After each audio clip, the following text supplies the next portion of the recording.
जय हिंद साथियों, आप सभी का स्वागत करता हूं आप सभी के अपने चैनल टारगेट सिलेक्शन में। साथियों, एसएससी जीडी 2025 की परीक्षा को पूरी तरीके से फिनिश करने के लिए आज की इस वीडियो में आप सभी का स्वागत है।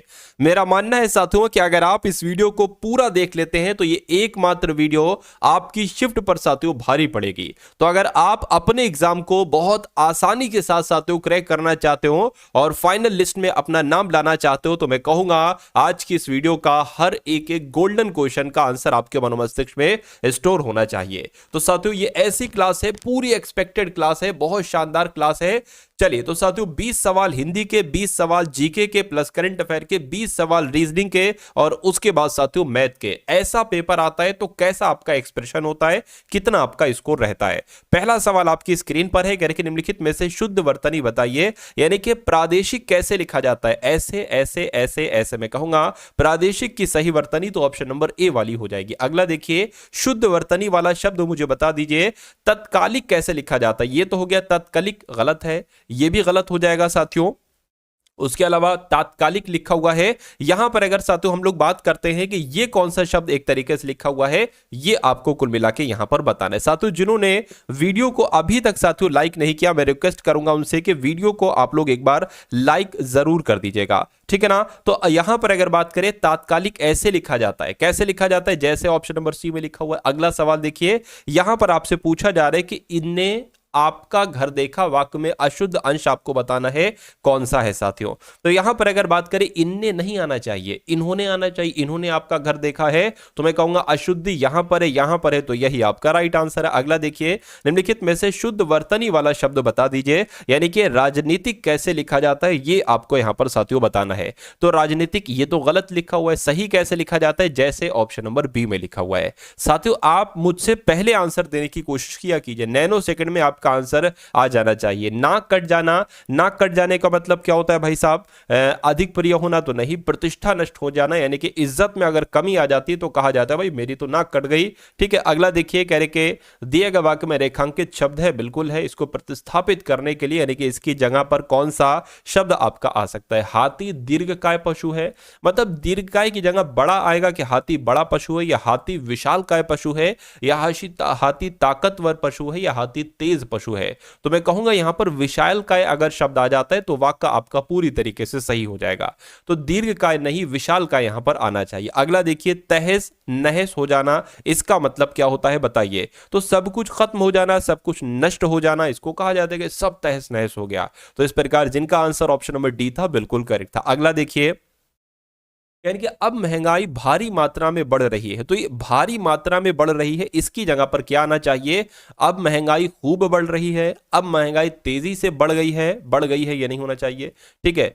ठीक है, तेजी से के साथ तेजी से बढ़ गई है, नहीं सही लग रहा है, ठीक है। बहुत बढ़ गई, हाँ, अक्सर हम लोग जब कहते हैं ना कि भाई महंगाई बहुत बढ़ गई है, ऐसे कहते हैं ना, ये थोड़ी ना कहते हैं महंगाई तेजी से बढ़ गई है, तेजी से बढ़ रही है, ये हो सकता था, ठीक है। तो कुल मिला के अगर बात करते हैं यहां पर आंसर अगर आपका है ऑप्शन नंबर सी तो बिल्कुल करेक्ट है। उसके बाद देखिए कि सच्चे शूरवीर देश की रक्षा में प्राणों की बाजी लगा देते हैं, ये आएगा, या साथियों बी वाला आएगा, जान लगा देते हैं, ताकत लगा देते हैं, या आहुति लगा देते हैं। तो खाली जगह में कौन सा शब्द आएगा, देखिए बाजी लगा देते, कहते नहीं जान की बाजी लगाना, यानी कि प्राणों की बाजी लगाना।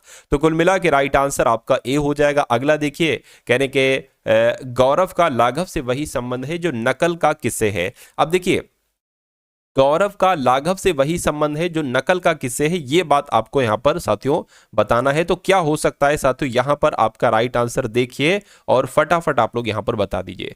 साथियों, अगर आप लोग एसएससी जीडी की तैयारी कर रहे हैं और अपने एग्जाम को पास करना चाहते हैं बहुत आसानी से, तो मैं कहूंगा इन 3 पीडीएफ को अगर आप पढ़कर चले जाते हैं तो आपका पेपर बहुत आराम से पास हो जाएगा। पहली पीडीएफ आपको दी जाएगी, मतलब तीसरे नंबर की पीडीएफ आपको इंपॉर्टेंट करंट अफेयर की दी जाएगी, क्योंकि बच्चा बहुत कंफ्यूज है कि भाई करंट अफेयर कहां से पढ़े, कितनी पढ़े। तो कोई दिक्कत नहीं, इसमें 1000 सवाल मैंने दिए हैं एमसीक्यू करके, इन 1000 सवालों को तैयार कर लेना, पूरे 2024 की करंट अफेयर आपकी तैयार हो जाएगी। उसके अलावा अगर बात करते हैं साथियों, यहां पर आपको एसएससी जीडी जैसा आपका पेपर आएगा ना, वैसे आपको 10 पेपर दिए जा रहे हैं, वैसे आपको 10 पेपर के सॉल्यूशन दिए जा रहे हैं। इनको आप लोग जरूर करके रखिएगा, क्योंकि इसमें मैंने मैथ और रीजनिंग का हर एक कॉन्सेप्ट को साथियों कवर किया, हर एक टाइप के क्वेश्चन क्वेश्चंस को कवर किया है। उसके अलावा इस पीडीएफ की अगर बात करें तो यहां पर आपको साथियों पिछली परीक्षाओं के हल मिल जाएंगे, जो पिछली परीक्षाएं हुई ना अभी 2024 के फरवरी में, ठीक है, क्योंकि पेपर आपका इसी लेवल का आया था, इसी लेवल का आएगा जैसे 2024 में आया था, फरवरी महीने में पेपर हुआ था एसएससी जीडी का, वैसे ही साथियों क्वेश्चंस आएंगे। तो ये चीज भी आपको दी जा रही, तो सब कुछ आपको दिया जा रहा है साथियों सिर्फ और सिर्फ 45 रुपीज में। तो ये 45 रुपए 45 रुपीज की अगर बात करें, डिस्क्रिप्शन में लिंक है एसएससी जीडी पीडीएफ का, उस लिंक पर आप क्लिक करेंगे तो आप हमारे व्हाट्सएप पर आ जाएंगे, वहां पर आपको एक क्यूआर कोड दिया जाएगा, उस क्यूआर कोड पर 45 का पेमेंट करेंगे तो वो पीडीएफ आपको साथियों भेज दी जाएगी। अब उसके बाद देखिए इस सवाल की अगर बात करें, गौरव का लाघव से वही संबंध, तो गौरव और लाघव एक दूसरे के विलोम शब्द हैं। तो नकल का विलोम क्या होता है? नकल का विलोम तो साथियों असल होता है। नकल का विलोम क्या हो जाएगा? असल हो जाएगा, लेकिन असल यहां पर तो मुझे दिख नहीं रहा है, तो असल नहीं दिख रहा है, लेकिन असल से थोड़ा मिला जुला दिख रहा है मूल शब्द, तो मूल शब्द यहां पर राइट आंसर आपका हो जाएगा, ठीक है ना। अगले नंबर का साथियों सवाल आपकी स्क्रीन पर है, गमन का विलोम क्या होगा? तो गमन का विलोम आगमन हो जाएगा। क्या जिनका भी आंसर यहां पर ऑप्शन नंबर सी है बिल्कुल करेक्ट है। अगला सवाल कह रहे कि गरीब माँ बाप अपना गला काटकर बच्चों को पढ़ाते हैं, ये आएगा, या पेट काटकर, या खून बहाकर, या मन लगाकर। तो मैं कहूंगा पेट काटकर यहां पर शब्द आना चाहिए, राइट आंसर आपका बी हो जाएगा।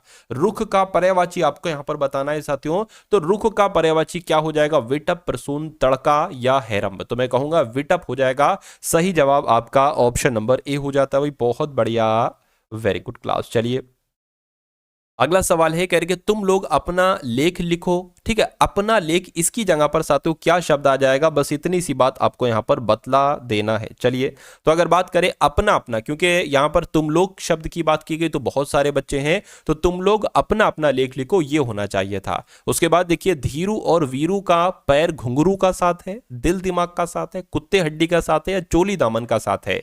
तो यहां पर आपका खाली जगह में कौन सा विकल्प आ जाएगा? ऑप्शन नंबर डी वाला आ जाएगा, यानी कि चोली दामन का साथ है, ये होना चाहिए। और ये जिनका भी आंसर है मैं कहूंगा आंसर आपका बिल्कुल करेक्ट हो जाएगा भाई, बहुत बढ़िया, वेरी गुड क्लास। अब यहां से साथियों सामान्य ज्ञान के क्वेश्चंस देखेंगे और करंट अफेयर के क्वेश्चंस देखेंगे। नंबरिंग में थोड़ी सी दिक्कत है, थोड़ा सा मैनेज कीजिएगा। चलिए तो अब बात करते हैं कि किस अखबार का संपादन दादा भाई नौरोजी ने किया था। तो मैं कहूंगा जो रस्त गुफ्तार नामक एक अखबार था, इसका संपादन किसने किया था? दादा भाई नौरोजी ने किया था। और ये वो सवाल है साथियों जो पूरी तरीके से संभावित है, यानी कि एक्सपीरियंस के अकॉर्डिंग साथियों ये मैं कह सकता हूं कि ये सवाल इस बार आपकी शिफ्टों में पूछे जा सकते हैं, शिफ्ट्स में पूछे जा सकते हैं।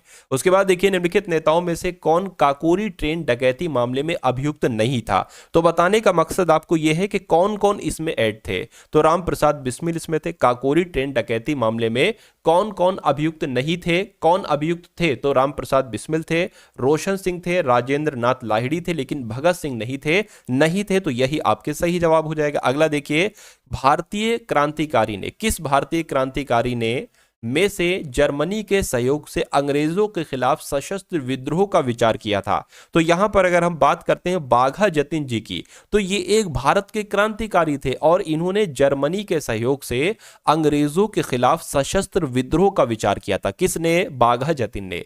अगले नंबर का सवाल है साथियों, ये सभी के सभी सवाल मैं आपको यहीं तैयार करवा दूंगा, अपने मनोमस्तिष्क में आपके फीड कर दूंगा। देखिएगा आप लोग, यानी कि किसने लंदन में सर विलियम हट कर्जन वायरली की हत्या कर दी थी? तो यहां पर अगर बात करते हैं साथियों मदन लाल ढींगरा का नाम आप लोग ध्यान रखेंगे, क्योंकि मदन लाल ढींगरा ने विलियम हट कर्जन वायली की हत्या की थी। कहां पर की थी? तो लंदन में की थी, यह आपको मालूम होना चाहिए। उसके बाद देखिए अगला सवाल देखिए, कह रहे कि 1832 में दामिन एकोह के रूप में सीमांकित भूमि का एक बड़ा क्षेत्र वालाओं की भूमि के रूप में घोषित किया गया। नहीं, पहाड़ियों की, मूरियाओं की, या संथालों की। तो मैं कहूंगा यहां पर आप लोगों को मालूम होना चाहिए कि 1832 की बात है कि दामिन एकोह के रूप में जो सीमांकित भूमि थी, इसका एक बड़ा क्षेत्र संथालों की भूमि के रूप में साथियों घोषित किया गया, यानी कि कहा गया कि ये तो संथालों की भूमि है। अगला सवाल देखिए, करके पाथरू घाट विद्रोह किससे संबंधित? सवाल बहुत पूछा जाता है, तो आप लोगों को मालूम होना चाहिए किसानों के विद्रोह से संबंधित है। क्या नाम है इसका? पाथरू घाट विद्रोह है, ये आप लोग याद रखेंगे। अगले नंबर का सवाल देखिए, कहा जा रहा है कि किस वायसराय के शासनकाल के दौरान दांडी यात्रा हुई थी? यानी कि जो दांडी यात्रा शुरू हुई थी ना साथियों, उस समय कौन वायसराय गद्दी पर बैठे थे? तो लॉर्ड इरविन उस समय गद्दी पर बैठे थे, यह भी आप लोग को मालूम होना चाहिए। अगला देखिए, यानी कि 1793 में जमींदारी प्रणाली किसके द्वारा शुरू की गई थी? तो सबसे पहली बात अगर बात करते हैं साथियों किसके द्वारा शुरू की गई थी, तो लॉर्ड कॉर्नवालिस के द्वारा शुरू की गई थी। लेकिन आपसे ऐसे भी पूछा जा सकता है कि लॉर्ड कॉर्नवालिस के द्वारा जो जमींदारी प्रणाली शुरू की गई थी ये कब शुरू की गई थी? तो 1793 ईस्वी में शुरू की गई थी। अगला देखिए कह रहे कि रैयतवाड़ी व्यवस्था निम्नलिखित में से किसके द्वारा शुरू की गई थी? तो यह भी आपसे बहुत पूछा जाता है। तो इनका नाम है थॉमस मुनरो। क्या? थॉमस मुनरो इनका नाम है और थॉमस मुनरो के द्वारा ही साथियों रैयतवाड़ी व्यवस्था शुरू की गई थी। अगला सवाल देखिए कह रहे कि रिंग वह जगह है जहां खेला जाता है। तो रिंग में साथियों क्या खेली जाती? आपने देखा होगा साथियों जो मुक्केबाजी होती है ना, मुक्केबाजी वो रिंग में होती है। वो एक तरीके से फुटबॉल रिंग में थोड़ी ना होता है, ना क्रिकेट होता है, ना स्केटिंग होती है। तो मैं कहूंगा मुक्केबाजी जो खेल है वो रिंग में होता है, ठीक है ना। तो रिंग कैसे होती है? रिंग गोल ही तो होती है, अंगूठी रिंग कह लो गोल ही तो होती है, तो इसको भी साथियों रिंग कहा जाता है। उसके बाद देखिए कह रहे कि शिवा थापा का संबंध इनमें से किस खेल से है? यानी कि जो शिवा थापा है ना ये कौन सा खेल खेलते हैं? तो ये तो बॉक्सिंग खेल खेलते हैं। क्या? बॉक्सिंग खेल खेलते हैं। ये भी आपसे एग्जाम में ऐसे करके पूछा जाता है सवाल। अगला सवाल देखिए कह रहे कि पंकज आडवाणी का नाम किस खेल से जुड़ा हुआ है? तो आप लोगों को अभी शिवा थापा का बताया कि ये बॉक्सिंग से संबंधित है। पंकज आडवाणी की अगर बात करें तो ये बिलियर्ड्स से संबंधित है। किस खेल से? बिलियर्ड्स खेल से संबंधित है। अगला देखिए करके किस खेल से वजीर, घोड़ा, राजा और रानी शब्द संबंधित है? यानी कि आपके एग्जाम में ये पूछा जाएगा कि भाई कौन सा ऐसा खेल है जहां पर इन शब्दों का इस्तेमाल किया जाता है, वजीर, घोड़ा, राजा, रानी। तो मैं कहूंगा शतरंज एक ऐसा खेल है जिसमें वजीर, घोड़ा, राजा, रानी शब्दों का इस्तेमाल किया जाता है। राइट आंसर आपका ऑप्शन नंबर सी हो जाएगा भाई। बहुत बढ़िया, वेरी गुड क्लास। अगला सवाल देखिए कह रहे कि आर प्रज्ञानानंद किस खेल से संबंधित है? तो ये कौन सा खेल खेलते हैं? ये शतरंज खेलते हैं। क्या? ये शतरंज खेलते हैं। उसके बाद देखिए अगला सवाल कह रहे कि अर्थशास्त्री ने, यानी कि कौन से अर्थशास्त्री ने 1998 में नोबेल पुरस्कार प्राप्त किया था? तो इनका नाम अमर्त्य सेन है और अमर्त्य सेन ने 1998 में अर्थशास्त्र में साथियों नोबेल पुरस्कार जीता था। यह भी आपको मालूम होना चाहिए। अगले नंबर का सवाल आपकी स्क्रीन पर है। कहा जा रहा है कि निम्नलिखित में से विश्व के किस नेता को प्रथम फिलिप कोटलर प्रेसिडेंशियल सम्मान से सम्मानित किया गया है?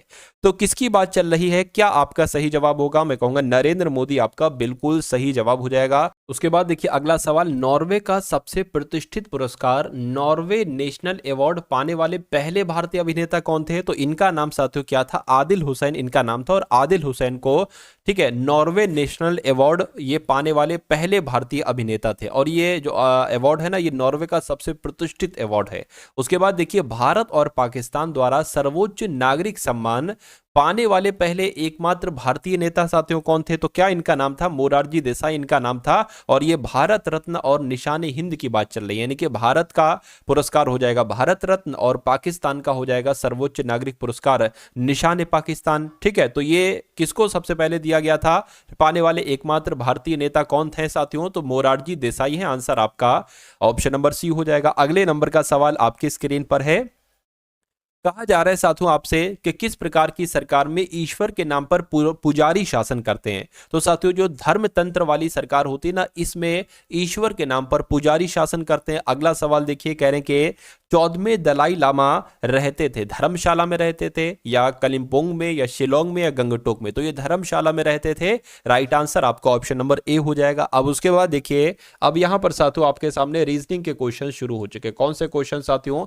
रीजनिंग के क्वेश्चन। तो रीजनिंग का पहला सवाल है कह रहे कि पुरुष, पिता और डॉक्टर का जो आरेख बनेगा वो कैसा बनेगा ये बताइए। देखिए जो पिता होते हैं ना वो पुरुष होते हैं, यानी कि मान लीजिए ये हमने बना लिए पुरुष और पुरुष के अंदर ही आ जाएंगे साथियों पिता। और डॉक्टर की अगर बात करें तो कुछ पिता क्या होंगे? डॉक्टर। मान लीजिए इतने पिता डॉक्टर हो गए और इतने पुरुष एक तरीके से क्या हो गए? इतने पुरुष एक तरीके से डॉक्टर हो गए और कुछ डॉक्टर हो सकता हूं लेडीज हो। तो कुल मिला के कुछ ऐसा वेन आरेख बनेगा। ऐसा कहां पर बना है? यहां पर नहीं, यहां पर नहीं, यहां पर भी नहीं, ऐसा ऑप्शन नंबर सी में बना हुआ है। तो ऑप्शन नंबर सी आपका बिल्कुल करेक्ट आंसर हो जाएगा भाई। बहुत बढ़िया, वेरी गुड क्लास। चलिए साथियों अब उसके बाद देखिए नेक्स्ट नंबर का सवाल बहुत शानदार है और मैं कहूंगा यहां से आपके 2 नंबर पक्के हैं साथियों। ये सवाल जरूर आता है और इसी कॉन्सेप्ट पर आता है। अगर ये कॉन्सेप्ट आपने देख लिया तो 2 नंबर आप पक्के समझिए एसएससी जीडी में इस क्वेश्चन से सिर्फ। चलिए यानी कि पेपर इज वाइट को JHNXTRO लिखा जाता है, ठीक है।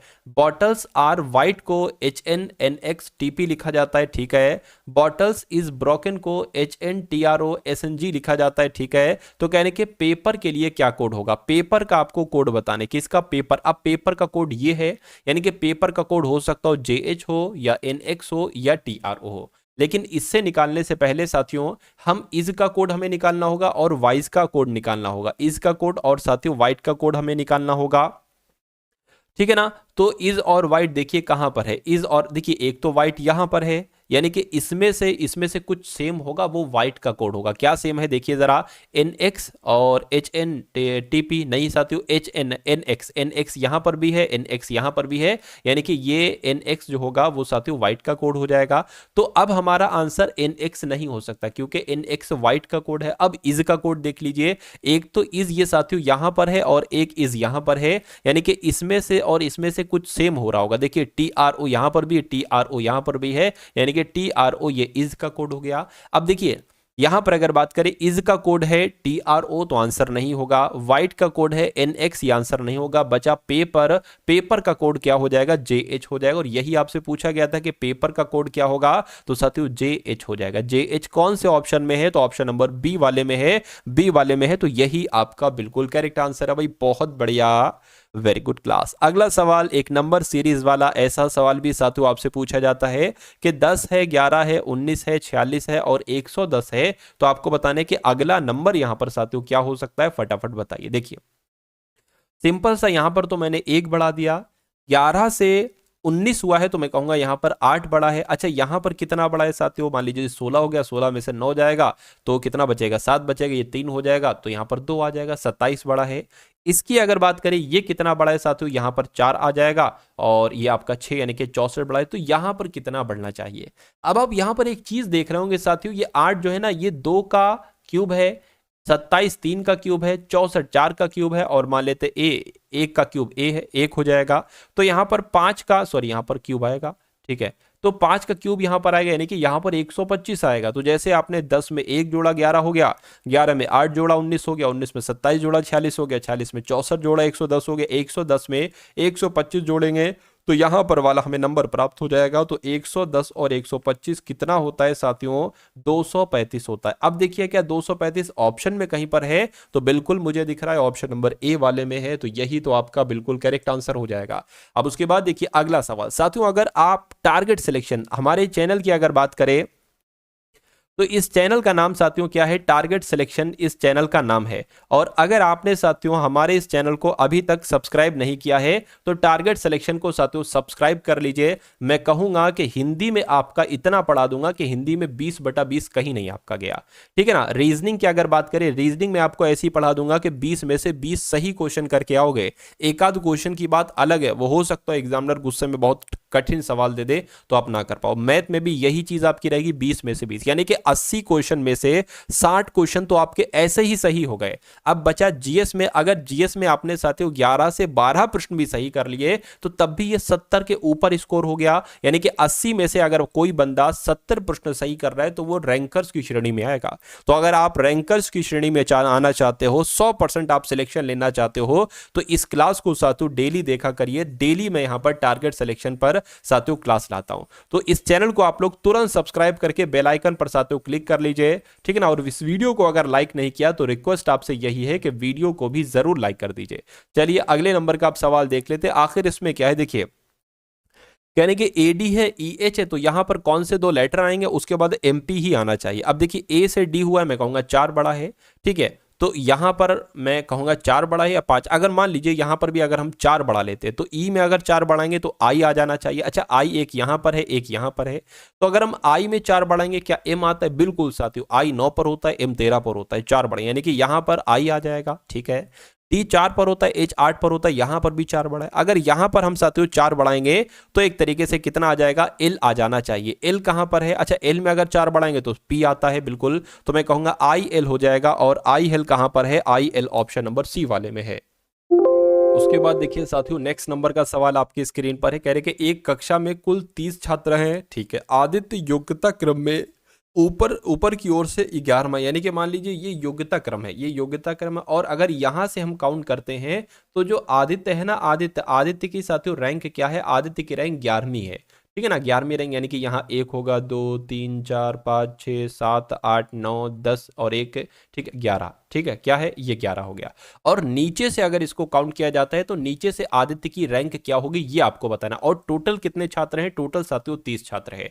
तो आप एक काम ये कर सकते हो कि इन दोनों को घटाकर एक प्लस कर सकते हो, तो आपको इधर से रैंक मालूम पड़ जाएगी आदित्य की। आप टोटल छात्रों में से ऊपर से पहले तो रैंक माइनस कीजिए, ठीक है, और जो आए उसमें एक प्लस कर दीजिए, उसमें एक प्लस कर दीजिए। कितना आ जाएगा साथियों, एक तरीके से यहां पर, ठीक है 19 आ जाएगा। 19 और एक कितना होता है साथियों, 20 होता है। तो मैं कहूंगा 20वीं रैंक हो जाएगी नीचे से। तो इस प्रकार जिनका आंसर ऑप्शन नंबर बी है बिल्कुल करेक्ट है। अगला सवाल कथन और निष्कर्ष वाला सवाल है। ये कहा जा रहा है कि कुछ ऊन कपड़े हैं, मान लीजिए साथियों ये क्या हो गए, ये ऊन हो गए, और कुछ ऊन यानी कि इतने ऊन क्या हो गए, इतने ऊन साथियों कपड़े हो गए। उसके बाद कह रहे हैं कि सभी कपड़े नरम है, यानी कि ये जो सभी के सभी कपड़े हैं ना, सभी के सभी कपड़े नरम है, ठीक है। अब निष्कर्ष को पढ़िए और बताइए कौन सा निष्कर्ष सही है। करके सभी ऊन नरम है, सभी ऊन नरम कैसे हैं भाई, हाँ अगर ये कहता कि कुछ ऊन नरम है तो कुछ ऊन नरम है तो मैं मान सकता था इतने ऊन जो है ना वो नरम है, तो आपका सही हो जाता।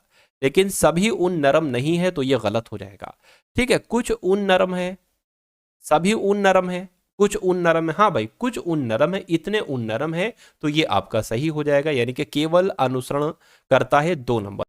उसके बाद देखिए अगले नंबर का सवाल है, कह रहे कि 7 है और फिर 7 है और फिर 21 है और फिर 105 आ गया, और उसके बाद आपको बताना है कौन सा नंबर आएगा, और उसके बाद 6615 आना चाहिए। आप अगर कभी भी देखो नंबर बहुत तेजी के साथ बढ़ना है, जिसके 7 से 21 हुआ है, फिर 21 से 105 हो गया है, और फिर यहाँ पर 6615 हो गया, तो हमेशा वहां पर गुणा होगी। क्या होगी साथियों, वहां पर हमेशा गुणा होगी। तो अगर हम 7 की गुणा 1 से करते हैं तो 7 आ जाएगा, 7 एकम 7। 7 की गुणा अगर हम 3 से करते हैं तो 7 या 21 आ जाएगा, ठीक है। अगर हम 21 की गुणा साथियों किससे करें, 21 की गुणा किससे करें तो कितना, 21 की गुणा अगर हम 5 से करें, 5 एकम 5 और 5 दूना 10, ठीक है। तो 1 से करी, 3 से करी, 5 से करी, तो जाहिर सी बात है अब 7 से करेंगे। तो 105 की गुणा 7 से करिए जरा, 7 पंजे 35 हो गया, 7 एकम 7, तो यहाँ पर 735 आएगा। लेकिन अगर अब देखिए 1 से करी, 2 से करी, 5 से करी, 7 से करी, तो यहाँ पर अब 9 से करेंगे। तो अगर 735 की गुणा 9 से करेंगे और 6615 आ जाएगा, तो 100% हमारा जवाब 715 ही होगा। एक बार 9 से गुणा करके देख लीजिए, 9 पंजे 45 हो गया, 9 तीन 27 हो गया, और यहाँ पर 31 हो जाएगा, 7 नीम 63, 63 64 65 66, बिल्कुल साथियों 6615 यहाँ पर आ चुका है। यानी कि 735 हमारा सही जवाब हो जाएगा। और 735 कौन से ऑप्शन में, 735 या 730,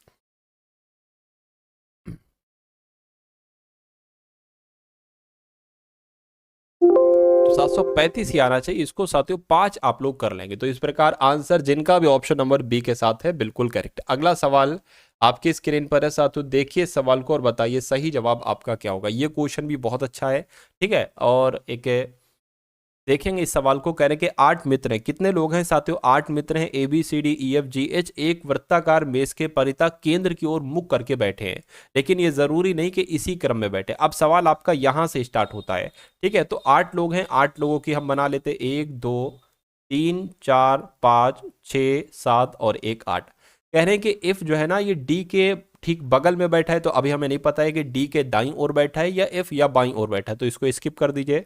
उसके बाद कह रहे हैं कि सी ए के दाईं ओर दूसरे स्थान पर बैठा है, तो इसको बनाने क्या करें, तो इसको बना लीजिए। मान लीजिए ए को आप कहीं पर भी बैठा दीजिए, ए को साथियों यहां पर बैठा दीजिए। क्या कहा जा रहा है, कहा जा रहा है साथियों कि ए के दाईं ओर दूसरे स्थान पर सी बैठा है, यानी कि साथियों सी कहीं यहां पर बैठेगा। उसके बाद अब देखिए ए और सी कहीं और पर लिखा हुआ है, ए लिखा हुआ है, कह रहे कि ए और डी के बीच में केवल 2 व्यक्ति हैं। तो ए और डी के केवल बीच में 2 व्यक्ति हैं, तो एक तो हम साथियों डी यहां पर बना सकते हैं और एक डी हम यहां पर बना सकते हैं, ठीक है ना। एक डी यहां पर, एक डी यहां पर, तो हम दोनों ही जगह बना ली। उसके बाद कहा जा रहा है कि ई और जी अगल बगल बैठे, ई और जी अगल बगल बैठे, ठीक है। कह रहे कि तथा एच और एफ भी अगल बगल बैठे, ठीक है। कह रहे कि बी एफ के बाईं ओर तीसरे स्थान पर है, बी एफ के बाईं ओर तीसरे स्थान पर है, और डी जो है ना ये डी जो है ना जी के बाईं ओर तीसरे स्थान पर है। तो यहां पर अब आप देख लीजिए, जी के बाईं ओर तीसरे स्थान पर डी है। तो मान लीजिए अगर हम सबसे पहले डी अगर यहां पर मान ले, इसको हटा दीजिए, अगर काम हो गया नहीं, वरना फिर हम डी यहां पर मान लेंगे। तो जी को हम कहां पर बैठा लें, जी के बाईं ओर तीसरे स्थान पर। जी अगर हम यहां पर बैठाते तभी डी यहां पर आएगा। जी के बाएं तीसरा, 1 2 3 तीसरे स्थान पर डी बैठा है, ठीक है। तो बी से दक्षिणावर्त दिशा में देखा जाए तो बी और जी के बीच में कितने व्यक्ति हैं, बी और जी। देखिए जी हो गया, अब बी कहां पर बैठाला जाएगा, एक बार और पढ़िए सवाल को। यानी कि डी के ठीक बगल में एफ बैठा है, तो डी जब यहां पर बैठा है तो एफ यहां पर तो बैठेगा नहीं, एफ यहां पर बैठेगा। यानी कि ए के दाईं ओर दूसरे स्थान पर सी है, ए के दाईं ओर दूसरे स्थान पर सी है, और ए और डी के बीच में दो व्यक्ति हैं, ए और डी के बीच में दो व्यक्ति हैं, ठीक है, दो व्यक्ति हैं। ई और जी अगल बगल बैठे हैं, ई और जी। अब देखिए जी यहां पर बैठे हैं तो ई या तो यहां पर बैठेगा या तो यहां पर बैठेगा, कोई नहीं, स्किप करो। तथा एच और एफ भी अगल बगल बैठे हैं, ठीक है, एच और एफ, एफ यहां पर है तो एच यहां पर बैठेगा। तो अब जी के बगल में कौन बैठ रहा था, कहां पर लिखा है, हाँ, ई और जी अगल बगल बैठे हैं तो ई साथियों यहां पर बैठेगा, तो ए बना लिया। अब बचा कौन साथियों, देखिए 8 में से 7 लोग आपने बैठा दिए, बचा बी है तो बी यहां पर आएगा। तो बी और जी के बीच कितने व्यक्ति बैठे हैं, तो बी और जी के बीच कितने व्यक्ति बैठे हैं, सिर्फ 2 व्यक्ति बैठे हैं, ठीक है ना, 2 व्यक्ति बैठे हैं। तो 2 कहां पर लिखा हुआ है, 2 आपका ऑप्शन नंबर डी में लिखा हुआ है। तो ये क्या होगा, ये आपका बिल्कुल करेक्ट आंसर हो जाएगा। अगला सवाल देखिए आपकी स्क्रीन पर है, यानी कि डी एम आई है, जी एन एल है, जे डबल ओ है, उसके बाद आपको बताना है कौन से 3 लेटर यहां पर आ सकते हैं। अब देखिए डी होता है 4 पर, मैं यहां पर बना देता हूं, डी 4 पर होता है, एम 13 पर होता है, आई 9 पर होता है, और जी 7 पर होता है, एन 14 पर होता है, एल 12 पर होता है, जे 10 पर होता है, ओ 15 पर होता है, और फिर ओ 15 पर होता है। यहां पर आपको बताने कौन से 3 लेटर आएंगे। देखिए 4 से 7 हुआ है तो मैं कहूंगा 3 बढ़ाया गया है, 7 से 10 हुआ है 3 बढ़ाया गया है, तो 10 से बढ़ाएंगे तो यहां पर साथियों 13 आ जाएगा, ठीक है, और 13 पर आता है एम। उसके बाद 13 से यहां पर 14 हुआ, 1 बढ़ाया गया, 14 से 15 हुआ है तो 15 से 1 बढ़ाएंगे 16 आएगा, और 16 पर होता है साथियों पी। और 9 से 12 हुआ है, 3 बढ़ाया गया है, 12 से 15 हुआ है, 3 बढ़ाया गया, तो 3 बढ़ाएंगे 15 में 18 आएगा, 18 पर होता है आर। तो एमपीआर कहां पर लिखा हुआ है, एमपीआर तो ऑप्शन नंबर बी में लिखा हुआ है। तो ये क्या होगा, ये आपका बिल्कुल करेक्ट आंसर हो जाएगा। अगले नंबर का सवाल आपकी स्क्रीन पर है, देखिए इस सवाल को और बताइए सही जवाब क्या हो सकता है। अब यहां पर जैसे कि बात करें कि एस बी क्यू एन से यू ई वी यू बनाया गया है, उसी प्रकार एल आर एफ एच से यहां पर कौन से 4 लेटर बनाए जा सकते हैं, ये बात आपको बताना है। अब देखिए ये एस है, एस से यू हुआ यानी कि 2 बढ़ाया गया है, तो अगर हम इसमें 2 बढ़ाएं और जानने की कोशिश करें कि हमारा लॉजिक सही लग रहा है नहीं, तो एल से 2 बढ़ाएंगे तो एन आ जाएगा। अब देखिए एन कहीं पर है, एन यहां पर है, एक यहां पर है। अब बी से मान लीजिए ई बना है तो यहां पर 3 बढ़ाया गया, तो आर से भी अच्छा ऐसा करो 3 बढ़ाओ, तो आर में अगर 3 बढ़ाओगे तो साथियों यू आ जाएगा। तो एन और यू तो सिर्फ और सिर्फ ऑप्शन नंबर बी वाले में है, इसलिए आगे चेक ही ना करिए, यही आंसर आएगा। लेकिन मैं चेक करके बता देता हूं, क्यू 17 पर होता है, वी 22 पर होता है, तो यहां पर तो साथियों 5 बढ़ाया गया, तो यहां पर अगर आप 5 बढ़ाएंगे तो 11 आ जाएगा, यानी कि के आ जाएगा, ठीक है, तो वही चीज आएगी। अगले नंबर का सवाल देखिए आपकी स्क्रीन पर है, कह रहे हैं कि अब यहां पर अगर साथियों बात करें डी खाली जगह सी टी फिर खाली जगह है और फिर ओ है, ठीक है, फिर खाली जगह है, फिर टी डी ओ सी है, और फिर खाली जगह है यहाँ पर डी ओ है, और फिर खाली जगह है, फिर टी है। आपको बताने इन खाली जगह में कौन कौन से लेटर आएंगे। इस सवाल को करने के लिए आपको सबसे पहले इन सबको काउंट कर लेना पड़ता है, 1 2 3 4 5 6 7 8 9 10 11 12 13 14 15 16, यानी कि 16 है तो मैं कहूंगा 4 4 का पेयर बनेगा, तो 4 4 का पेयर बना लीजिए, 1 2 3 4 ये अलग हो गया, एक सेकेंड, 1 2 3 4 ये अलग हो गया, 1 2 3 4 ये अलग हो गया, और 1 2 3 4 अलग हो गया। आप देखोगे अंत में टी आ रहा है, टी यहां पर भी है, ठीक है, टी यहां पर भी है, टी यहां पर भी, तो जाहिर सी बात है टी यहां पर आ जाएगा। अब आपको पूरा मिल गया, D O C T, D O C T और डी ओ, इसको डी बना लो, डी ओ सी टी और डी ओ सी टी।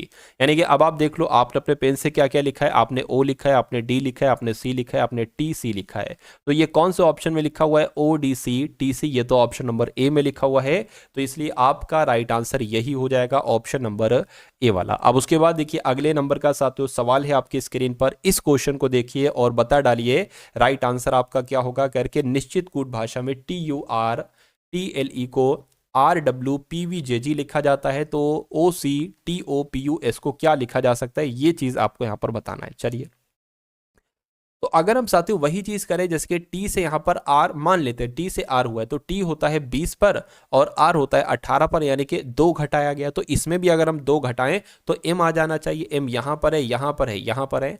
उसी प्रकार यू 21 पर होता है, डब्ल्यू 23 पर होता है, यानी कि अब 2 बढ़ाया गया है। तो अगर हम इसमें 2 बढ़ाएं तो ई आ जाएगा, ई एक तो साथियों यहाँ पर है और एक यहाँ पर है, यहाँ पर भी है, ठीक है। अब अगर बात करते हैं साथियों यहाँ पर आर 18 पर होता है, पी 16 पर होता है, यानी कि फिर 2 घटा दिया गया, तो इसमें से 2 घटाएंगे तो आर आएगा। तो ये नहीं हो सकता, आर नहीं है यहाँ पर, एक तो आर यहाँ पर है, एक यहाँ पर है। उसी प्रकार अब टी की अगर बात करें, एक काम करिए, क्यू यहां पर भी सेम है, इस वाले को आप कर लीजिए, यानी कि अगर हम इसका करें, किसका करें, 1 2 3 4 5 6 और 1 2 3 4 5 6, ठीक है। तो अगर हम मान लीजिए एक काम ये करिए, देखिए यू अंत वाला आप देख लीजिए क्या है, ये ई 5 पर है और ये यानी कि 2 बढ़ाया गया है। तो यहां पर साथियों अगर आप 2 बढ़ाते हैं तो कितना आ जाएगा, यू आ जाएगा, कितना आ जाएगा साथियों, ठीक है, यू आ जाएगा यहाँ पर 1 2 3 4 5 6, अच्छा ये 7 है, ठीक है। तो इसमें फिर होगा, मतलब वही फंक्शन चल रहा है, 2 बढ़ने वाला 2 घटने वाला, 2 बढ़ने वाला 2 घटने वाला फंक्शन चल रहा है। तो इसमें हम क्या कर देते हैं, अगर मान लीजिए 2 घटा देते हैं इसमें तो क्यू आ जाएगा, तो क्यू आपका यहां पर है, तो इसमें बढ़ेगा नहीं साथियों, घटेगा। इसलिए आंसर आपका, आप शुरू से चेक करोगे ना, मैंने तो बीच में स्किप कर दिया था, आप शुरू से चेक करोगे तो यही आपका आंसर हो जाएगा। उसके बाद देखिए अगला सवाल एक नंबर सीरीज वाला सवाल है, कह रखे 25 है, उसके बाद 150 है और फिर 145 है और उसके बाद साथियों 580 है और उसके बाद 577 है। आपसे ये पूछा जा रहा है कि अगला नंबर यहां पर क्या हो सकता है, बताइए। तो यहां पर अगर बात करें साथियों, थोड़ा सा अगर आप लॉजिक ढूंढने की कोशिश करेंगे कि भाई 25 से ये 150 कैसे हुआ, यहां पर अगर 6 की गुणा की जाए 25 में तो 150 हो जाएगा। अब 150 से 145 कैसे हुआ, भाई माइनस का 5 करना पड़ेगा आपको। 145 से 580 कैसे हुआ है, अगर बात करें, देखिए अगर हम किससे गुणा करें, यहां पर साथियों 6 से गुणा कराई गई, क्या इसकी गुणा 6 से कराए तो होगा, एक बार देख लेते साथियों। 145 गुणा 6 से तो नहीं कराएंगे, 6 से कराएंगे तो बहुत ज्यादा हो जाएगा, 5 से करा के देखो एक बार, 5 पंजे 25 हो गया, 5 चौक 20, 2 22 हो गया, 5 का मतलब 700 हो गया। तो एक काम करो 145 गुणा 4 से आप करा के देखो तो शायद हो सकता हो आ जाए। 4 पंजे 20 हो गया, ठीक है, 4 चौक 16, 17 18 हो गया और 4 एकम 4 और एक 5 हो गया। बिल्कुल साथियों इसकी गुणा यानी कि 145 की गुणा 4 से होगी तो 580 आ जाएगा। अब 580 से साथियों 577 हो गया, तो मैं कहूंगा यहां पर तो 3 घटाया गया है। अब यहां पर किससे हमें गुणा करना चाहिए, देखिए पहले 6 से गुणा किया और 5 घटाया, फिर 4 से गुणा किया 3 घटाया, ठीक है, मतलब पहले 6 से गुणा किया, 4 से गुणा किया, तो जाहिर सी बात है साथियों अब 2 से ही तो करेंगे गुणा, ठीक है ना। तो 577 की गुणा 2 से करते हैं तो कितना आ जाता है, 577 की गुणा 2 से करिए, 7 सत्ते 2 से, अच्छा 7 दूना 14 हो गया, 7 दूना 14 हो गया और एक 15 हो गया, 5 दूना 10 हो गया और 11, यानी कि 1154 क्या कहीं ऑप्शन में है, देखकर जरा बताइए। मैं कहूंगा बिल्कुल साथियों ऑप्शन में है, ऑप्शन नंबर डी वाले में। तो इस प्रकार जिनका भी आंसर ऑप्शन नंबर डी के साथ था तो उन सभी का आंसर बिल्कुल करेक्ट है। अगले नंबर का सवाल है, कहा जा रहा है कि एक निश्चित कूट भाषा में PLACARD को 29-3-23 लिखा जाता है, DORMATS को 37-13-40 लिखा जाता है, तो SOCONFUSE को क्या लिखा जाएगा, ये आपसे पूछा जा रहा है।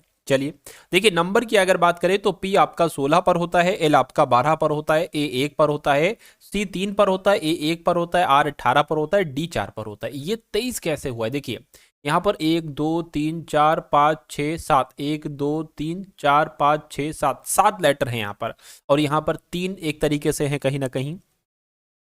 तो अगर हम बात करते हैं साथियों, ये P है और इससे क्या हो गया है साथियों 29 हो गया, तो कैसे साथियों यहां पर 29 हो गया, अगर एक काम करिए 16 12 1 इनको अगर आप जोड़ेंगे तो 16 12 1 कितना हो जाएगा साथियों, ये आपका 8 9 हो गया और ये 2 29 हो गया, यानी कि शुरू के 3 लेटर्स को अगर हम जोड़ेंगे तो हमें 29 मिलेगा, ठीक है। अब चौथा लेटर C है जो कि खुद 3 पर आता है, ये 3 लिख दिया गया। अब इन लेटर्स को काउंट करिए, A 1 पर आता है, R 18 पर आता है, D 4 पर आता है, तो कितना हो जाएगा 23 हो जाएगा, और 23 यहां पर लिखा हुआ है, यानी कि अब हमें लॉजिक समझ में आ गया है, यानी कि शुरू के 3 लेटर्स का नंबर को आपको प्लस करना है। सी 3 पर आता है, ओ 15 पर आता है, तो 18 हो जाएगा। 18 और 14 कितना हो जाएगा? 18 14 आपका साथियों 32 हो जाएगा। तो मैं कहूंगा 32 एक तो यहां पर है, एक यहां पर है। अब देखिए एफ 6 पर होता है ना, तो 7 नहीं आएगा बल्कि 6 आएगा। और यू 21 पर होता है, एस 19 पर होता है और ई 5 पर होता है। इनको जोड़ डालिए, ठीक है, कितना आएगा? 15 आ गया और ये आपका 45। बिल्कुल साथियों 45 आ गया। तो कुल मिला के ये नया कॉन्सेप्ट था, ये आपको मालूम होना चाहिए। तो इस प्रकार जिनका आंसर यहां पर ऑप्शन नंबर डी के साथ था, उन सभी का आंसर बिल्कुल करेक्ट हो जाएगा भाई। बहुत बढ़िया, वेरी गुड क्लास। अगला सवाल आपकी स्क्रीन पर देखिए, ठीक है ना। इस सवाल की अगर बात करते हैं साथ, तो इस सवाल ये सवाल कैसे होगा, ये आप लोगों को यहां पर दिख रहा होगा। कह रहे कि उस अक्षर का चयन कीजिए जो जेड अक्षर के विपरीत पृष्ठ पर है। अब एक तो जेड यहां पर है और एक जेड साथियों यहां पर है और कहीं पर है और कहीं नहीं है। यानी कि हमें इतना पता है कि z का विपरीत u नहीं हो सकता, w नहीं हो सकता, तो u को कट कर दीजिए। z यहां पर z का विपरीत j भी नहीं हो सकता, तो j को कट कर दीजिए। z का विपरीत v भी नहीं हो सकता, v को भी कट कर दीजिए। तो अब बचा क्या साथियों? p बचा, यानी कि z का विपरीत क्या हो जाएगा साथियों? p हो जाएगा।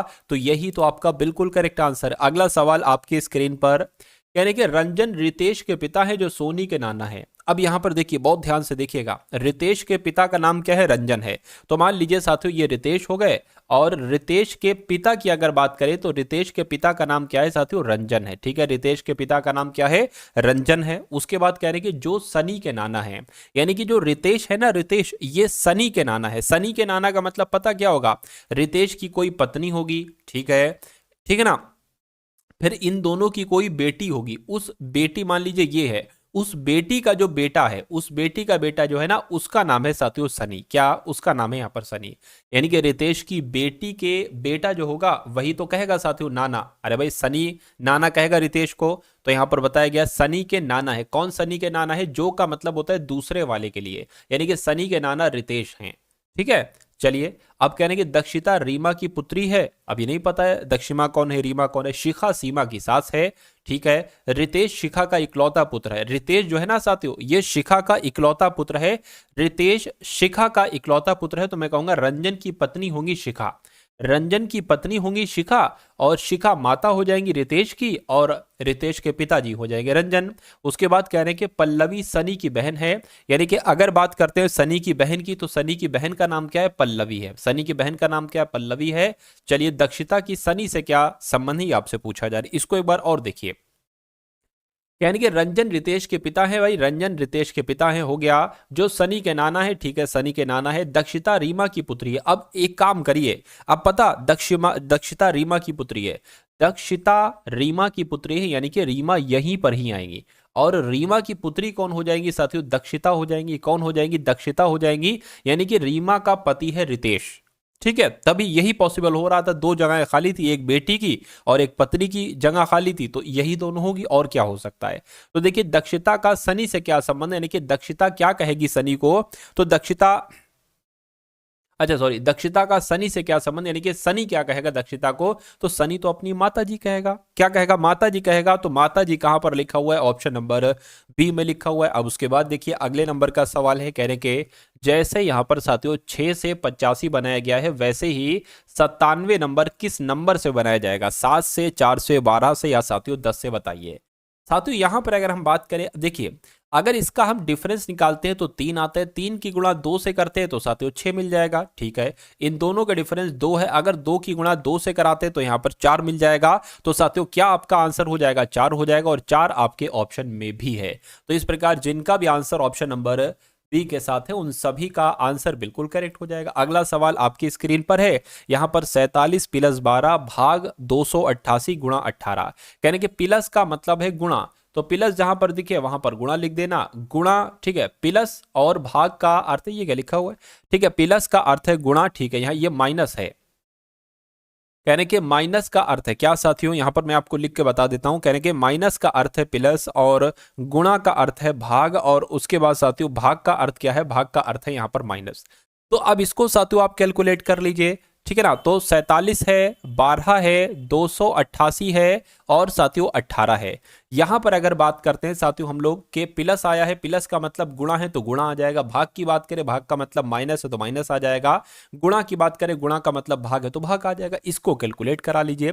288 से जब हम भाग करते हैं साथियों 18 की तो कितना आता है, 9 दूना 18 और 9 तिया आपका 27 हो जाएगा, एक जाएगा 9 दूना 18, 2 से कट करेंगे 16, यानी कि इस पूरे की जगह पर 16 आ जाएगा और 47 और 12 की गुणा कर लो, 47 और 12 की गुणा कर लो तो 7 दूना 14, 4 दूना 8, 1 9 हो जाएगा और 47 का 47 आ जाएगा, 4 आ गया और यहां पर साथियों 5 यानी कि 564 आ जाएगा। तो इसकी जगह पर क्या आ गया साथियों, 564 आ गया। अब 564 में से 16 आपको घटाना और आंसर आपका आपके सामने आ जाएगा। तो 14 में से 6 जाएगा साथियों 8 बचेगा, ये 5 हो जाएगा, 5 में से 1 जाएगा तो कितना बच जाएगा, 4 बच जाएगा और यहां पर 5 आ जाएगा, यानी कि 548 कौन से ऑप्शन में है, तो ऑप्शन नंबर सी वाले में है। तो इस प्रकार जिनका आंसर ऑप्शन नंबर सी है, मैं कहूंगा आंसर आपका बिल्कुल करेक्ट भाई, बहुत बढ़िया, वेरी गुड क्लास। चलिए साथियों अब उसके बाद देखिए नेक्स्ट नंबर का सवाल।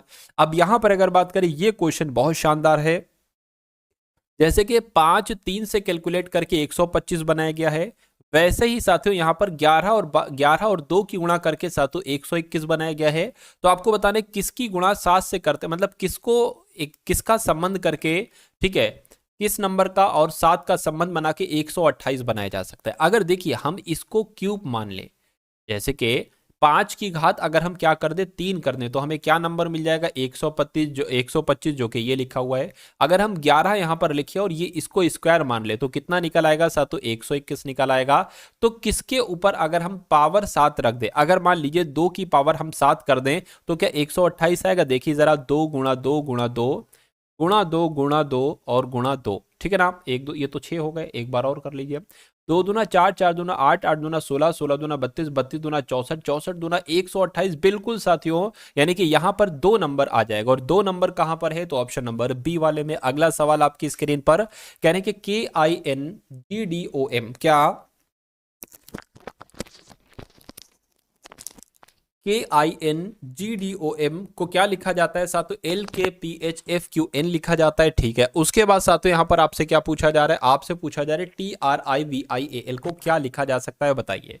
अब देखिए हमें इतना मालूम होना चाहिए कि जो है ना वो 11 पर आता है, I 9 पर आता है, N 14 पर आता है, G 7 पर आता है, D 4 पर, O 15, M 13 हो जाएगा। ये 11 है, 11 से L हुआ यानी कि 1 बढ़ाया गया है, 9 है, 9 से K हो गया है तो मैं कहूंगा 2 बढ़ाया गया है, N 14 पर होता है साथियों, ठीक है ना, फिर से 2 बढ़ाया गया। तो जैसे जैसे इसमें लगा है ना लॉजिक वही लगा लीजिए।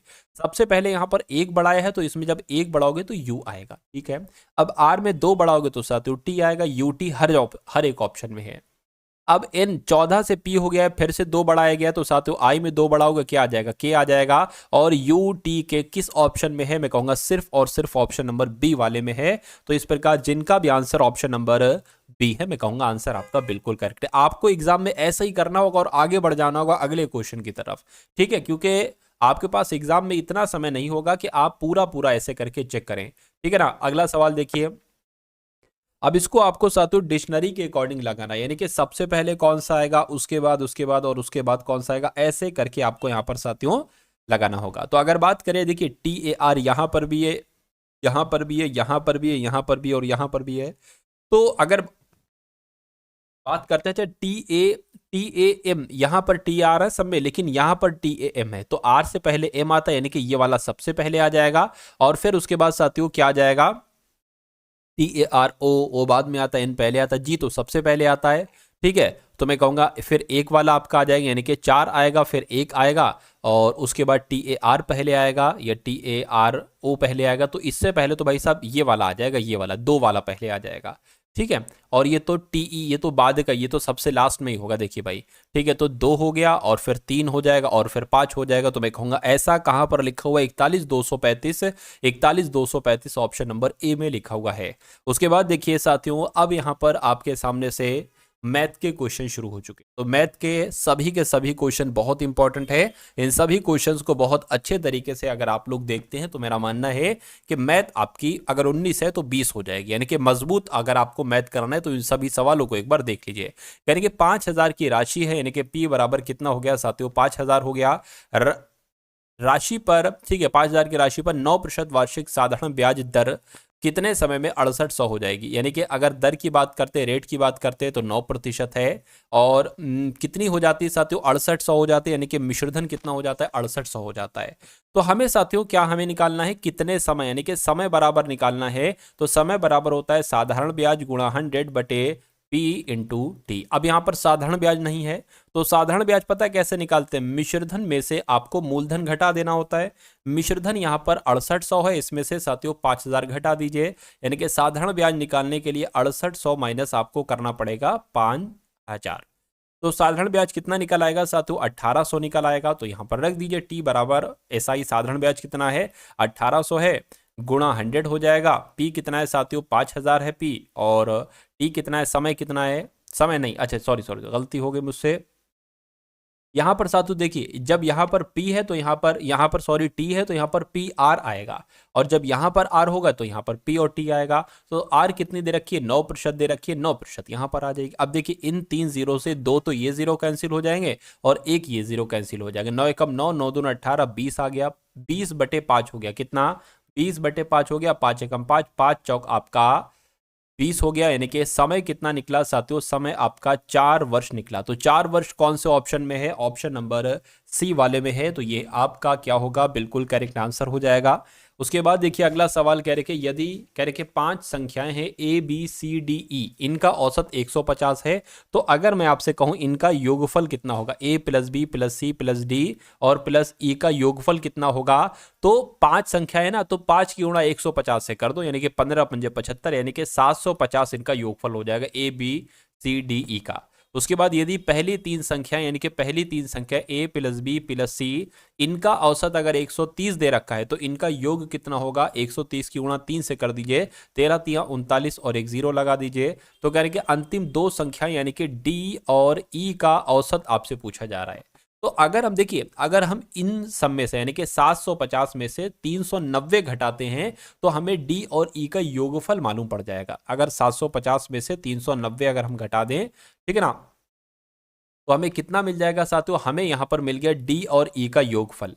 ठीक है, अगर इनका औसत निकालना है तो 2 नंबर है ना, 2 से भाग कर दीजिए, औसत निकल आएगा। तो 180 आपका क्या हो जाएगा, डी और ई का साथियों यहां पर औसत हो जाएगा, और यही आपका बिल्कुल सही जवाब हो जाएगा। तो 180 कौन से ऑप्शन में है, ऑप्शन नंबर सी वाले में है। उसके बाद देखिए अगला सवाल कह रहे कि एक बेलनाकार स्तंभ का व्यास कितना है, 85 सेंटीमीटर, और ऊंचाई कितनी है साथियों, ऊंचाई यहाँ पर 7, ठीक है, ऊंचाई यहाँ पर 7 मीटर है। कितने मीटर है साथियों, ऊंचाई यहाँ पर अगर बात करें तो 7 मीटर हो गई, ठीक है। अब उसके बाद अगर बात करें, कहा जा रहा है कि 20 प्रति मीटर स्क्वायर की दर से स्तंभ का वक्र पृष्ठ को रंगने की लागत साथियों कितनी हो सकती है, ये बात आपको यहाँ पर बताना है। तो ये सवाल साथियों कैसे होगा, देखिए, जो एक तरीके से वक्र पृष्ठ, ठीक है, वक्र पृष्ठ का जो क्षेत्रफल निकलेगा, पहले तो आपको वक्र पृष्ठ का क्षेत्रफल निकालना होगा, और फिर उस क्षेत्रफल की गुणा आपको 20, देखिए एक मीटर का, 1 मीटर स्क्वायर का खर्चा कितना है, 20 रुपए है, तो उसकी गुणा आपको 20 से कर देना होगी। तो सबसे पहले तो आप वक्र पृष्ठ का क्षेत्रफल निकाल लीजिए। तो वक्र पृष्ठ का क्षेत्रफल का सूत्र क्या है, बेलन के वक्र पृष्ठ का क्षेत्रफल साथियों 2πr/h। अब यहां पर अगर बात करें क्षेत्रफल जरा निकालिए इसका, 2 की जगह पर 2, 22 की वैल्यू π/7 हो जाएगी, सॉरी 22/7 हो जाएगी पाई की वैल्यू। आर यहां पर अगर बात करें, आर यहां पर अगर बात करें, देखिए व्यास यहां पर है 85 सेंटीमीटर, और आर जो होता है ना साथियों, आर यानी कि त्रिज्या जो होती है व्यास की आधी होती है, व्यास की आधी होती है। तो 85 का आधा कह लो, या साथियों 85/2 कह लो। उसके बाद एच यानी कि ऊंचाई कितनी है, ऊंचाई यहां पर साथियों 7 मीटर दे रखी है। तो यहां से आपको क्या मिल जाएगा साथियों, यहां से आपको क्षेत्रफल मिल जाएगा, ठीक है ना। चलिए अब यहां पर अगर बात करें साथियों, ये चीजें सारी कुछ हो गई हैं। अब यहां पर एक दिक्कत है साथियों, देखिए अब यहां पर अगर बात करें साथियों, ये आपको सेंटीमीटर में क्या है साथियों, ये सेंटीमीटर ना, इसको आपको मीटर में कन्वर्ट करना होगा, मीटर में आपको यहां पर कन्वर्ट करना होगा, क्योंकि ये 20 रुपए मीटर प्रति स्क्वायर है, तो इसको भी मीटर में कन्वर्ट करेंगे 85 को। तो मैं कहूंगा 100 से भाग कर दीजिए, ये आ जाएगा। तो अब आपको इसको कैलकुलेट करना है। देखिए इस 7 से ये 7 कैंसिल, इस 2 से ये 2 आपका कैंसिल हो जाएगा। अगर इसको हम साथियों कट करें तो ये 2 एकम 2, 2 एकम 2, इसको अगर कट करें तो ये 50 आ जाएगा। अब आपके पास आ गया है 11 गुणा 85, 11 गुणा 85/50 आ गया है। तो इसको अगर 5 से कट करें, 5 एकम 5 आ जाएगा, ऊपर 7 17 आ जाएगा, यानी कि 17 गुणा 11 बटे यहाँ पर कितना आ गया है, 10 आ गया है। तो यहां तक साथियों आ गया। अब एक काम करिए, मैंने आपको कहा था कि जो क्षेत्रफल आए उसकी गुणा 20 से कर लेना, आपको वक्र पृष्ठ को रंगने की लागत मालूम पड़ जाएगी। तो इसकी गुणा आप साथियों 20 से कर दीजिए, इस 0 से ये 2 0 कैंसिल हो जाएगा, 11 दूना 22 हो जाएगी, यानी कि 22 की गुणा आपको 17 से कर देना है, आपका आंसर आ जाएगा। तो 7 दूना आपका कितना हो जाएगा, 14 हो गया, 7 दूना 14 और एक 15 हो जाएगा, ये आपका 22 आ जाएगा, 4 आ गया, 7 आ गया, 3 आ गया, यानी कि 374 आपका आंसर आ जाएगा, जो कहां पर लिखा हुआ है, जो ऑप्शन नंबर बी में लिखा हुआ है। अब उसके बाद देखिए अगले नंबर का सवाल साथियों आपकी स्क्रीन पर है। क्या कहा जा रहा है, बहुत ध्यान से देखिए क्योंकि बहुत इंपॉर्टेंट क्वेश्चन है ये। किसी बॉक्स में 25p का मतलब 25 पैसे, 10 पैसे और 25 पैसे के सिक्कों का अनुपात 6:5 है, यानी कि अगर किसी बॉक्स में 25 पैसे के सिक्के 6 हैं तो 10 पैसे के सिक्के 5 होंगे। ये इस अनुपात में रखे गए, जिनकी धनराशि कुल मिला के 226 रुपए है। तो कहने के 10 पैसे के सिक्कों की संख्या कितनी है। अगर यहां पर बात करें 25 पैसे के 6 सिक्के हैं तो कितने रुपए हुए, 1.5 रुपया हुआ। कितना रुपया हुआ साथियों, 1.5 रुपया हुआ। ये बात क्लियर है, ठीक है। तो यहां पर अगर बात करें साथियों, देखिए और 10 पैसे के अगर 5 हैं, ठीक है, तो कितना हो जाएगा साथियों, 50 हो जाएगा, मतलब 50 पे मतलब 8 आना एक तरीके से हो जाएगा। तो एक काम आप साथियों ये कर सकते हो, इसकी आप गुणा करा सकते हो, 25 गुणा 6 और प्लस साथियों 10 गुणा 5, ठीक है, बराबर कितनी हो जाएगी धनराशि, 226 यहां पर तो दे रखी है। तो 25 छंग कितना हो गया, 150 हो गया, प्लस ये आपका 50 हो गया, यानी कि 200x यहां पर आ जाएगा। 200x बराबर साथियों 206, 200 कितना है, 200, एक सेकेंड, 226 यहां पर है। तो 226 साथियों आपका ये आ गया, ठीक है ना, ठीक है, कोई दिक्कत नहीं है। अब उसके बाद अगर बात करें x बराबर क्या आ जाएगा साथियों, 226 बटे यहां पर 200 आ गया।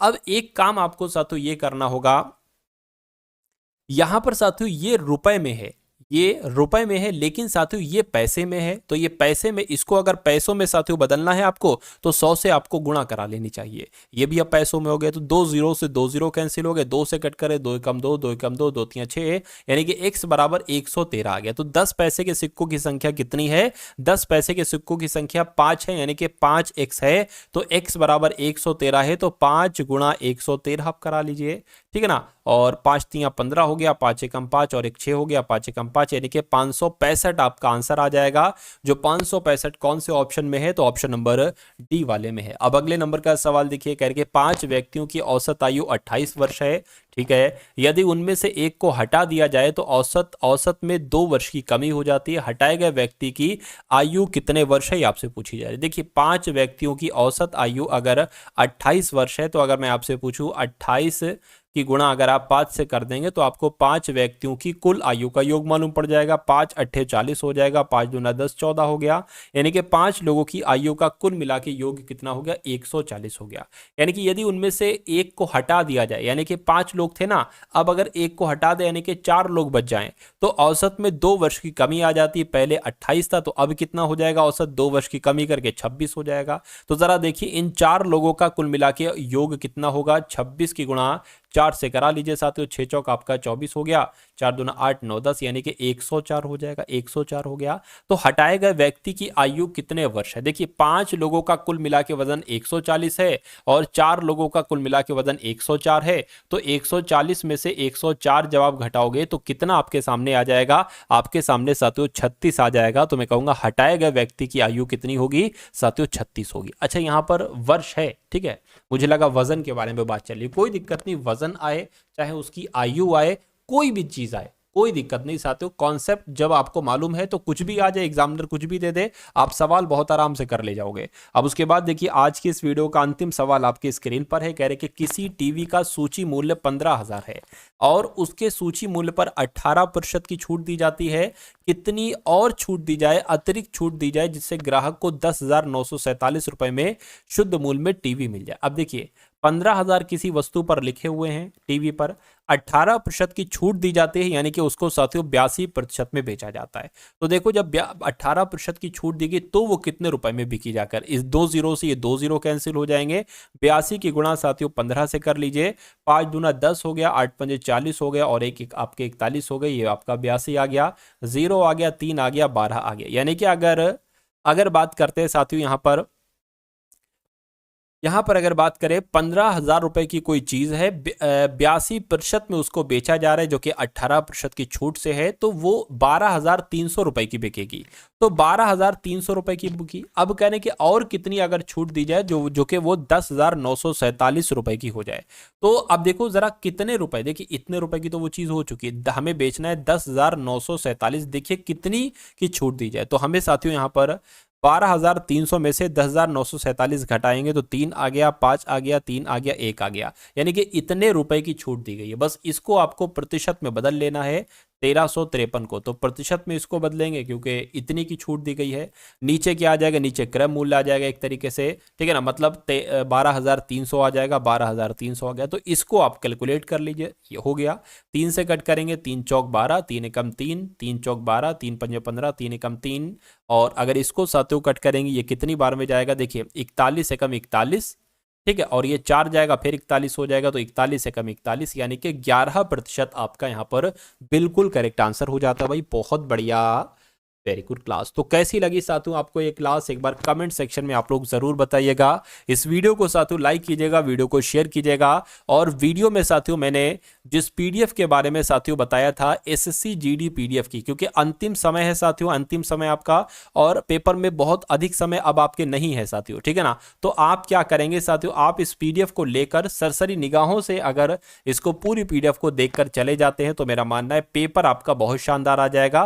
क्योंकि पेपर आपका यहीं से तकरीबन आएगा, तकरीबन 55 से 60% आपको पेपर यहां से देखने को मिलेगा। क्योंकि यहां पर सब कुछ है, हिंदी भी है, हिंदी से संबंधित सवाल भी है, उसके नीचे जीके है, जीके से संबंधित सवाल है, रीजनिंग का क्वेश्चन होगा जस्ट उसके नीचे उसका पूरा सॉल्यूशन है, ऐसे ही मैथ का है। तो ये आपको पीवाईक्यू दिए जाएंगे, ये आपको मॉडल पेपर दी जाएंगी, ये आपको इंपॉर्टेंट करंट अफेयर की पीडीएफ दी जाएगी। तो ये तीनों चीजें साथियों जरूर ले लीजिए, सिर्फ और सिर्फ 45 रुपए में। डिस्क्रिप्शन में लिंक है एसएससी जीडी पीडीएफ का, उस लिंक पर आप क्लिक करेंगे तो आप हमारे व्हाट्सएप पर आ जाएंगे। वहां पर आपको एक क्यूआर कोड दिया जाएगा, उस क्यूआर कोड पर 45 का पेमेंट करेंगे तो ये पीडीएफ आपको साथियों भेज दी जाएगी, ठीक है ना। उसके अलावा एसएससी जीडी की प्लेलिस्ट का लिंक भी डिस्क्रिप्शन में है, वहां से जाकर आप उस पूरी प्लेलिस्ट को एक बार देख लीजिएगा, तब भी आपके लिए बहुत अच्छा हो जाएगा। तो मिलते हैं हम सभी लोग आने वाली वीडियो में। जय हिंद साथियों।